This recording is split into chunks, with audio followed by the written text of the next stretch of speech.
دنیا کا امیر ترین ہونے کا ایک طریقہ بتانے لگا ہوں. ہونا چاہتے ہو؟ نبی سے لے کر دے رہا ہوں، نبی صلی اللہ علیہ وسلم سے. رسول اللہ صلی اللہ علیہ وسلم جب صبح جاگتے ہیں سب سے پہلے کیا پڑھتے ہیں؟ الحمدللہ الذی احیانا بعد ما اماتنا والیہ نشور.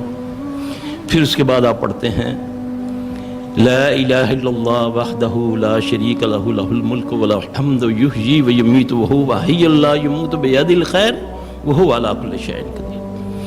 پھر آپ پڑھتے ہیں سبحان اللہ والحمد للہ ولا الہ الا اللہ واللہ اکبر. پھر پڑھتے ہیں اعوذ باللہ السمیع العلیم من الشیطان الرجیم بسم اللہ الرحمن الرحیم ان فی خلق السماوات والارض واختلاف اللیل والنہار لآیات لأولی الالباب. سورہ آل عمران کا آخری رکوع پڑھتے پھر آپ بستر سے اٹھتے.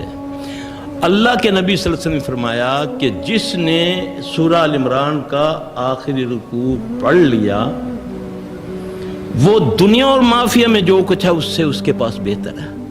یعنی دنیا کے خزانوں سے بہتر جس نے اس کو صبح پڑھ لیا. ایک دن یہ بات میرے ذہن میں آئی. ایک بہت نیک بی بی تھی، کسی شہر سے آئی. آپ یقین جانے میرے اس دن دل میں یہ بات تھی کہ میں اس عورت کو بڑی زیادتی کرتا ہے یہ شیطان اس کے ساتھ. میں نے اس کو بولا بی بی تم صبح فجر کے وقت جب جاگو تو آل عمران کا رکوع لازمی پڑھا کرو.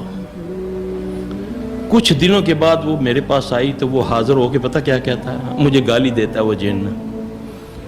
مجھے کہتا ہے سلفی تجھے یہ ہو جائے، یعنی کہ گالی ماں بہن کی دے کر کہتا ہے کہ تو نے میرا بیڑا غرق کر دیا، میری ساری طاقت ختم کر دی ہے.